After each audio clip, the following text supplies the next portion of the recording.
Olá, que a paz de Cristo esteja na tua vida, no teu coração. Quero enviar saudações do presidente da nossa convenção, o pastor Arnaldo Candeias, e também cumprimentos em nome de todos os membros, diretores da mesa da convenção. Saudações também em Cristo Jesus, do meu pastor presidente, pastor Kemuel Sotero. A lição de hoje, ela tem como tema a verdade que liberta. O texto áureo está em João capítulo 8 e o versículo 32.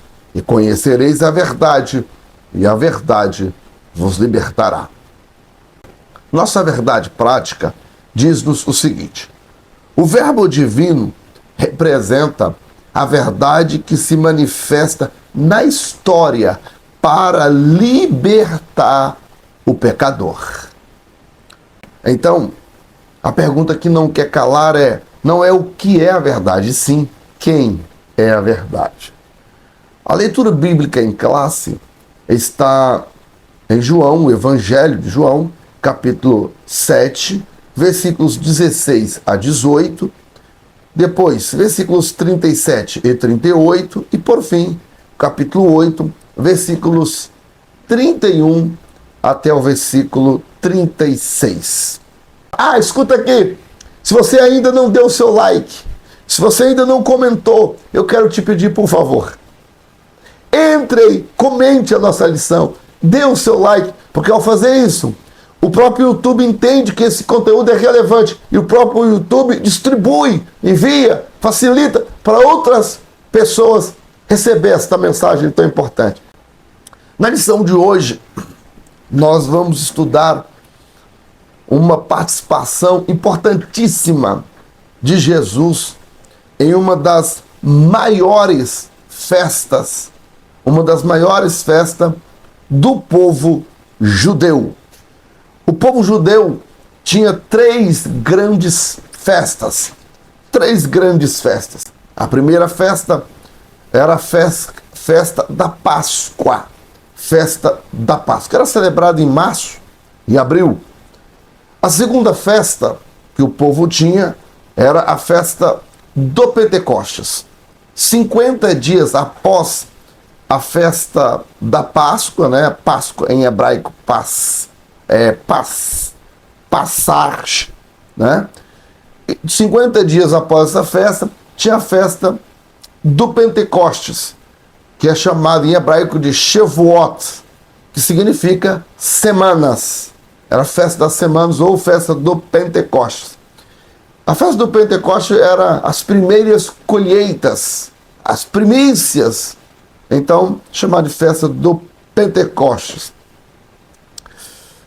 Essa festa do Pentecostes começava no dia, a festa da Páscoa, né, que começava no dia 14 de abril, né, no dia 14 de abril, e no dia 15 da festa da Páscoa, começava a festa dos pães asmos. Note, no dia 14, festa da Páscoa. No dia 15, um dia depois, começava a festa dos pães asmos, que eles começavam a fazer, alimentar-se, né, de elementos sem, no caso dos pães, sem fermento. Tá? Então, festa do Pentecostes, festa da Páscoa, 50 dias depois, a festa do Pentecostes, e aí, depois a terceira festa, mais importante do povo judeu, era a festa dos tabernáculos. A festa dos tabernáculos era realizada no dia 15 do mês chamado em hebraico de Tsiri, que corresponde a setembro e outubro. O mês de Tsiri começava no dia 15 de setembro. Tá? Então, no dia 15 do mês de Tsiri, começava a festa dos tabernáculos. Essa festa durava 7 dias. 7 dias. E durante esses 7 dias, as pessoas saíam de suas casas, habitavam em tendas, em cabanas, celebrando a passagem pelo deserto durante os 40 anos. E como o Senhor Deus cuidou do povo de Israel durante aqueles 40 anos. Em 2013, Deus me deu a oportunidade de ir a Israel. E eu passei lá em Israel 15 dias. Nós saímos a pé de Nazaré, onde Jesus fora criado, e viemos a pé até chegar em Jerusalém. Então, entre o trajeto que nós passamos, nós também passamos no deserto da Judeia. E quando fala-se do deserto da Judeia, eu pensava que era terreno arenoso e tal, mas não, é um terreno pedregudo, cheio de pedras, solo duro de doer, tá? A ponto, eu comprei uma bota nova de montanhista para não torcer o pé. Os 15 dias andando ali em Israel, passando pelo deserto da Judeia, quando eu cheguei, gastou de tal forma a minha bota, que quando eu cheguei, no mesmo dia que eu cheguei, joguei a bota fora, porque o meu calcanhar já estava pisando no chão, literalmente. Tinha gastado todo o solado da bota e eu já estava pisando no chão.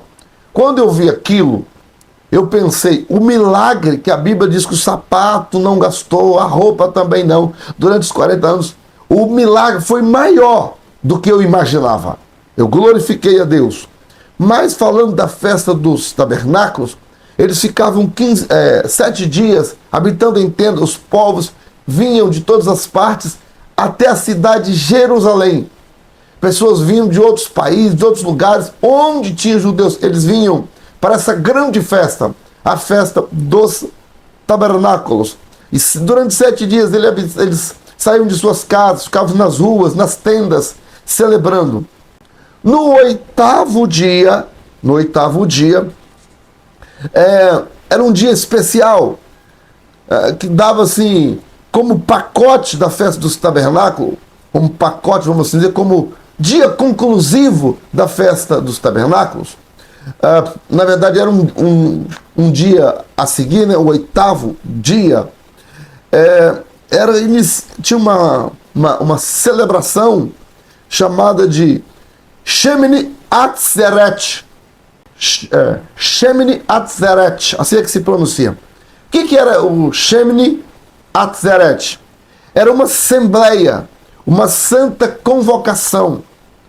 Nesse dia chamado de grande dia, em João, o Evangelho, capítulo de número 7, e versículo 37, está escrito assim: no último dia, o grande dia da festa, exatamente o Shemini Atzeret, é o dia esse dia conclusivo, onde sacrifícios especiais eram oferecidos, de gratidão ao Senhor, de louvor ao Senhor, o grande dia. Nesse dia, Jesus se coloca em pé e ele diz: quem tem sede, venha a mim e beba.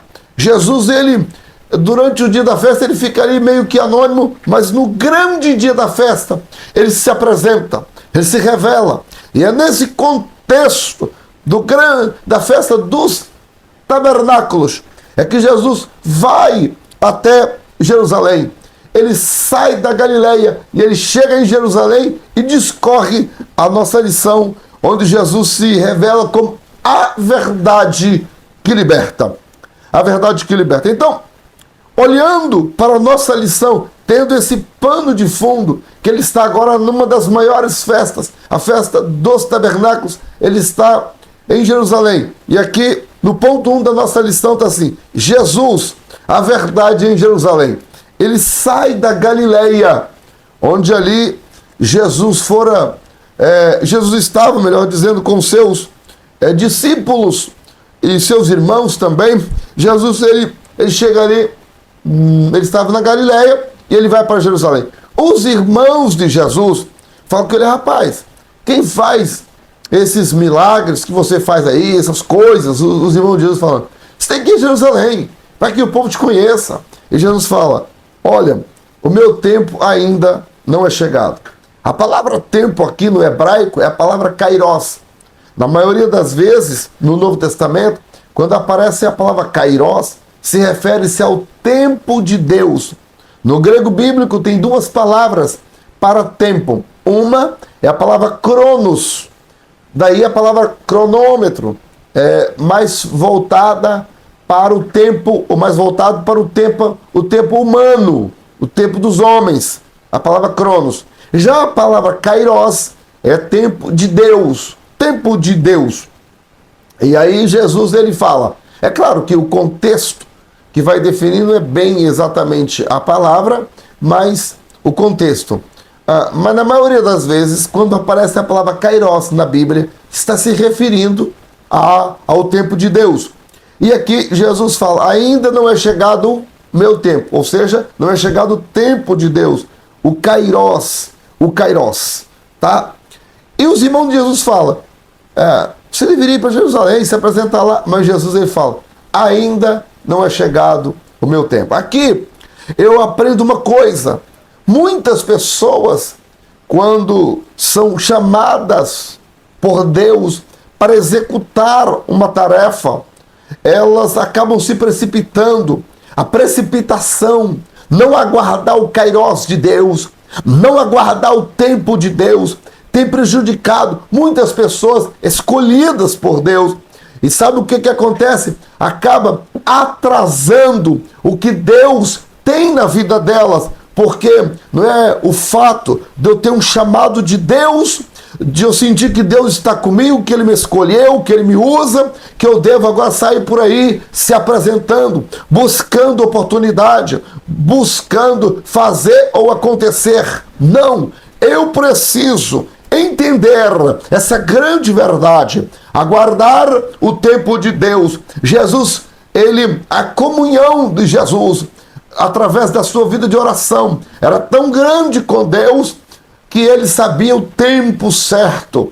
Pastor, o que o senhor quer dizer com isso? É que quanto maior a minha comunhão, a minha relação em oração, em jejum, em consagração, em vigilância com o Senhor meu Deus, eu vou evitar a precipitação, eu estarei no tempo de Deus, eu aguardarei no tempo de Deus, eu saberei quando é o tempo de Deus. Por quê? Porque a minha comunhão com Deus vai manifestar dentro de mim. O Espírito Santo vai falar lá dentro. O Espírito Santo vai falar dentro de mim e eu vou sentir, mesmo que rodeado de oportunidade, mesmo que pessoas falem, façam isso, vá, esteja, olha, porque você, olha, eu reconheço, olha aí, você tem um chamado, você deveria ir para tal lugar. Muito cuidado com esse tipo de conversa,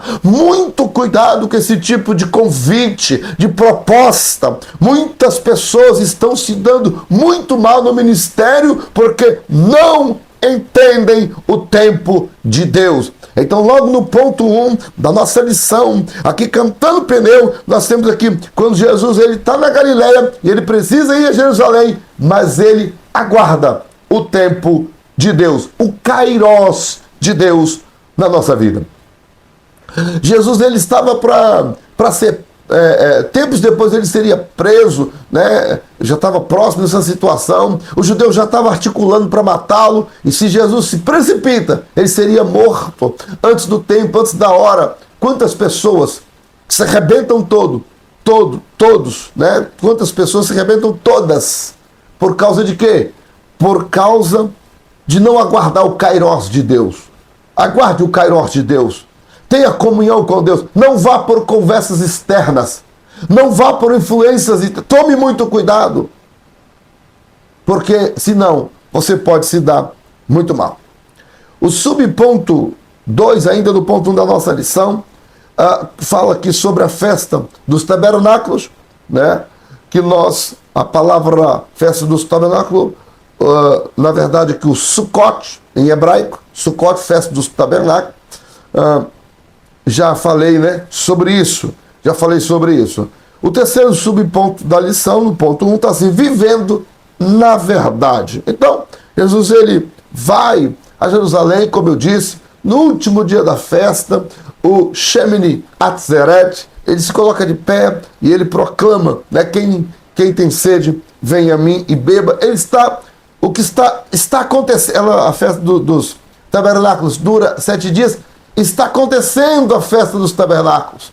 Está acontecendo, o povo está em cabanas, o povo está na rua, pessoas vindas de todas as partes, crianças, mulheres, jovens, e aquela festa, as pessoas levando, né, se alimentando em tendas, e aquele festejo na cidade de Jerusalém, aquele alvoroço na cidade de Jerusalém. E aí os fariseus chegam para Jesus e começam a questionar Jesus.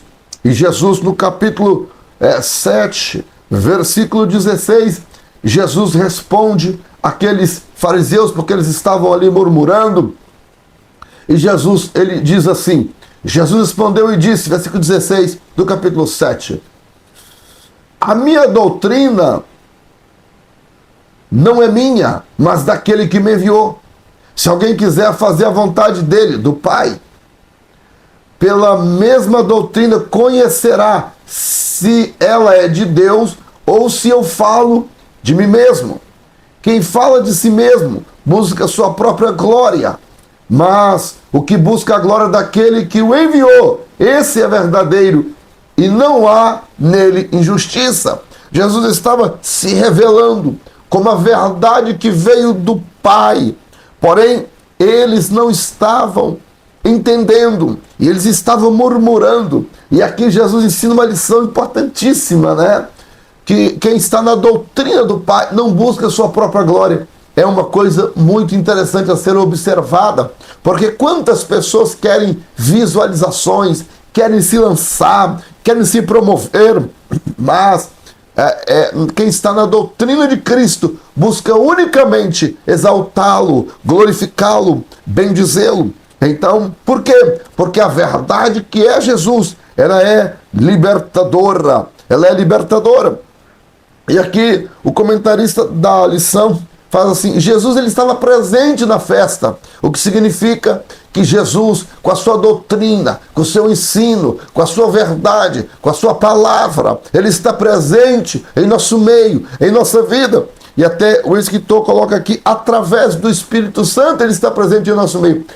Claro que Jesus está presente em nosso meio através do Espírito Santo, ele diz que não nos deixaria órfãos, mas devemos ter muito cuidado com essa fala para não passar a ideia de que Jesus não está conosco pessoalmente, independente do Espírito Santo. Por quê, pastor? Porque Jesus ele é Deus, ele é onipresente.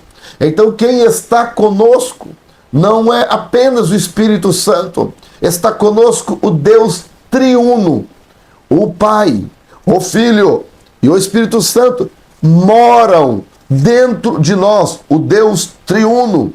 Pastor, mostra-me isso na Bíblia. Capítulo 14 de João e versículo 23.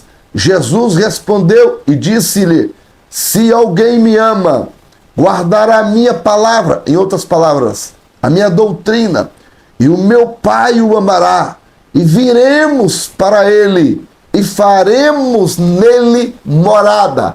Iremos e faremos. Quem? Eu e o Pai. Então, tanto o Pai, como o Filho, como o Espírito Santo, ou seja, o Deus triuno mora, habita dentro de nós, está conosco, está presente em nossa vida. E porque Ele está presente, Ele então é a verdade libertadora, porque Ele está presente, Ele vê, Ele sabe, Ele conhece até os nossos pensamentos, tudo que fazemos. Por isso, o Senhor Jesus disse que a minha doutrina, é interessante compreender essa verdade, porque estamos vivendo uma época de relativismo. A bem da verdade, que a verdade relativa, ela só existe até a verdade absoluta chegar. Vou dar aqui um exemplo. Alguém que chega assim e fala assim, olha, fumar mata. E a pessoa diz, isso é relativo, eu fumo e tal. E agora ela começa a fumar pensando que é relativo. Mas ao final da sua vida, ela é cometida de um câncer. produzido pelo cigarro. E agora? E aí a pessoa vai continuar falando, não, é relativo, mas agora ele está doente. Como? Então, durante a vida inteira ele achava que isso não era verdade para ele, que era verdade só para os outros, mas agora aquela verdade que ele achava que não existia para ele, está na prática acontecendo na vida dele. Ele está morrendo por causa do cigarro. Enquanto eu falo isso, estou lembrando de um tio que teve câncer na faringe. Ele gritava, nem morfina fazia efeito. Parentes pediam ao Senhor que o recolhesse para que ele sofresse menos, porque era terrível o sofrimento daquele homem. Então note que a verdade relativa é uma maneira filosófica de enganar, de tentar passar uma coisa que no fundo não existe. Mas Jesus, ele não é uma verdade, ele é a verdade. Ele é a única verdade. E que verdade é essa? A verdade que salva, a verdade que liberta, a verdade que transforma o ser humano. Ele, Jesus, é essa verdade. E ele estava se revelando como a única verdade enviada do Pai para a humanidade. Portanto, é por isso que ele coloca-se de pé, dizendo, no grande dia, né?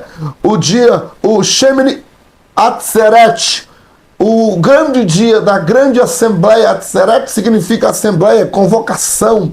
Então, no dia que o povo se reunia, né, no dia especial, ele se coloca de pé e diz, quem tem sede, venha a mim, aleluia, e beba. Essa expressão está carregada de lições espirituais que o tempo não dá para aqui para falar. Quem tem sede, venha me beba. A pessoa tem que ir, tem que se dirigir a Cristo, porque Ele está se revelando, Ele está presente, Ele está te alcançando, Ele chega até você, Ele bate na porta do seu coração, Ele é a proposta para mudar a tua vida, Ele é a única saída que se apresenta diante de ti, Ele é o único que pode te salvar, Ele é o único que pode fazer você entrar no céu por eterna morada, Ele é o único que pode perdoar os seus pecados, Ele é o único que pode apagar as tuas falhas, apagar o teu passado e começar a escrever uma história nova. Jesus é o único, Ele é a verdade que pode transformar a tua vida, mas vai depender de você.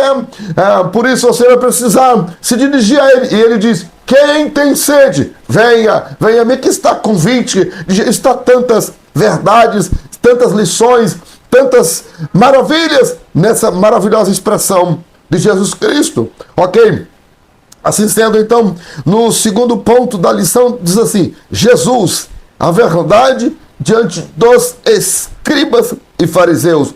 Aí aqui, Jesus está na festa, está acontecendo a festa durante 7 dias, e Jesus se desloca ali do centro de Jerusalém até o Monte das Oliveiras.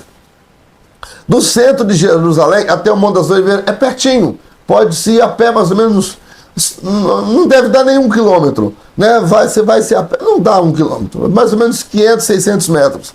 Aí você vai lá até o Monte das Oliveiras, e Jesus vai até o Monte das Oliveiras. E quando Jesus está no Monte das Oliveiras, com seus ensinos, os principais sacerdotes, fariseus, pegam uma mulher no ato de adultério, e levam aquela mulher, aí é o capítulo 8 de João, e levam aquela mulher diante de Jesus e acusa aquela mulher.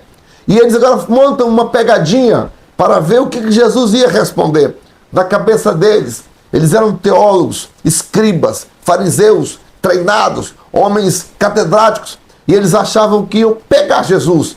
Eles achavam que Jesus ia se enrolar com aquela situação. Maldosamente, eles agora vão com aquela mulher até Jesus de Nazaré.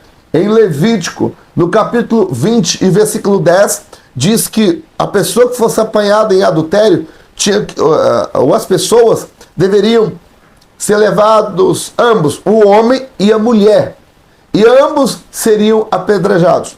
Mas os escribas e fariseus estavam tão maldosos, tão cegos, e é isso que acontece. Quando a pessoa está com muita maldade, ele acaba cegando. Quando a pessoa está no pecado, ela fica cega e ela se acha né? E os fariseus fazem isso. E pegam aquela mulher e levam só a mulher, já não estavam obedecendo a lei nem praticando, e pegam aquela mulher e levam até Jesus. E falam: olha, mestre, a lei mandou que tais mulheres apanhadas em adultério sejam apedrejadas, e tu que dizes? Jesus, ele não respondia nada, e ali as pessoas, diz a Bíblia, que como eles insistiam na acusação, Jesus, ele pega e fala assim: olha, quem não tiver pecado, seja o primeiro a atirar pedras. E aí ele baixa e começa a escrever, e fica aquele silêncio. O texto sagrado diz que eles olham um para o outro, e tudo com pedra na mão, prontos para matar a mulher indevidamente. Aí a Bíblia diz que eles olharam um para o outro, diante da pergunta, da palavra de Jesus, da afirmação de Jesus: quem não tiver pecado, seja o primeiro a tirar a pedra. E diz a Bíblia que eles olharam um para o outro e começaram a sair um a um, a começar dos mais velhos. Por quê? Jesus, ele é a verdade que confronta, a verdade libertadora, a verdade que transforma. Diante dessa revelação de Jesus, a consciência pecaminosa daqueles homens vieram à tona. Veio à tona a consciência daqueles homens. E eles agora, com a consciência em chamas, envergonhados, com a cara no chão, não tinha onde enfiar a cara, porque a consciência deles acusava-os. E eles agora, eu posso imaginar a cena: a pedra cai no chão, baixam a cabeça, o texto não diz, mas eu imagino, eles baixam a cabeça e agora, envergonhados, como quem diria na linguagem popular, colocam o rabo entre as pernas e, diria o capixaba, e vaza, e poca fora. Por quê? Porque Jesus, ele revela o segredo das nossas consciências.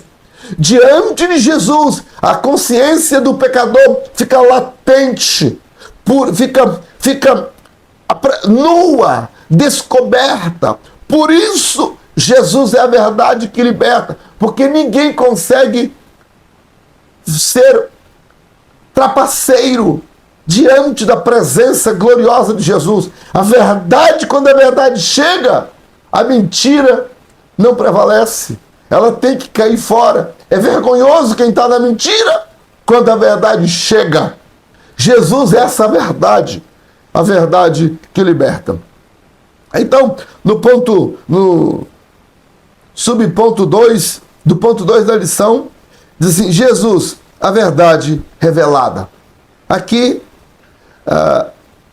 o comentarista, ele faz um comentário interessante, que ele diz assim: o episódio da mulher apanhada em adultério ilustra a resistência dos escribas e fariseus em aceitar a verdade que Jesus representa. Isso nos permite concluir que, independente do grau de resistência que o ser humano possa manifestar, nada consegue obstruir a verdade de Jesus. Nada consegue impedir. A verdade que Jesus ela é penetrante. Por mais que a pessoa queira arrumar justificativa, quando a verdade de Jesus a verdade, ele chega, ele ilumina de tal forma, ele expõe a consciência do ser humano de tal forma, que a pessoa, a única coisa que ela consegue fazer é fugir, é ir embora, é tentar virar as costas para Jesus. Esse é o grande perigo do pecador. Quando Jesus fala com ele, através da mensagem pregada, como estamos aqui falando. Quantas vezes na igreja, na rua, onde quer que seja, quando alguém prega sobre Jesus, aleluia, glória a Deus, essa luz, essa verdade ilumina o entendimento do ser humano de tal forma que ele é confrontado consigo mesmo, com seus erros, com seus pecados. A consciência do pecador fica nua. Ele só tem duas opções: ou aceita Jesus e muda de vida, ou ele então foge e se envereda pelas trevas, pela lama do pecado, pela sujeira do pecado, e continua aprisionado pelos demônios. Mas Jesus é a verdade que liberta. Felizes são aqueles que aceitam a verdade que é Jesus. A verdade que o mundo precisa é essa, Jesus. Terceiro subponto, qual é a verdade que o mundo precisa? Jesus. Essa verdade que é Jesus, ela é libertadora. Tanto é que João no capítulo 8 e o versículo 32, que diz, né? Conhecereis a verdade, que é Jesus. E essa verdade, Jesus, a pessoa, vos libertará. E diz, se conheceres a verdade, verdadeiramente sereis livres.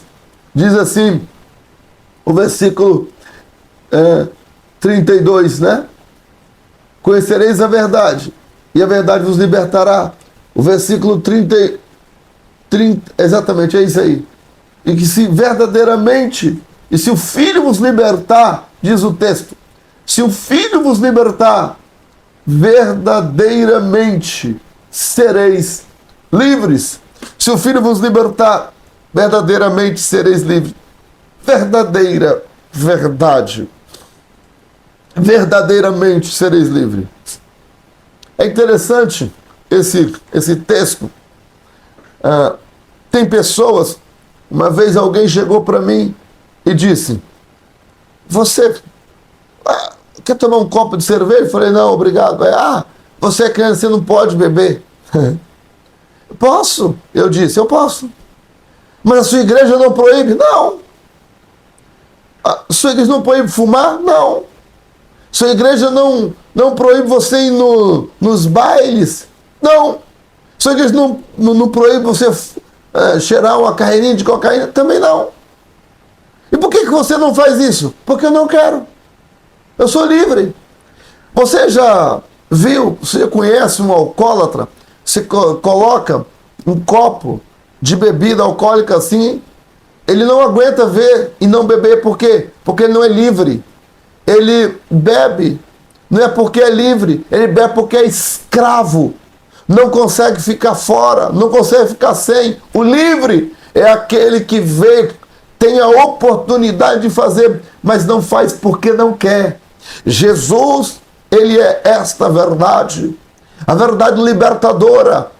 Ele entra em nós, ele faz morada em nós, e o Espírito Santo habita em nós de tal maneira, aleluia, porque conhecemos Jesus, ele nos confrontou e ainda nos confronta. Essa verdade iluminadora, e a gente abandona o pecado. É como diz em 2 Coríntios 5:17, se alguém está em Cristo, está na verdade, nova criatura é. As coisas velhas se passaram e eis que tudo se fez novo.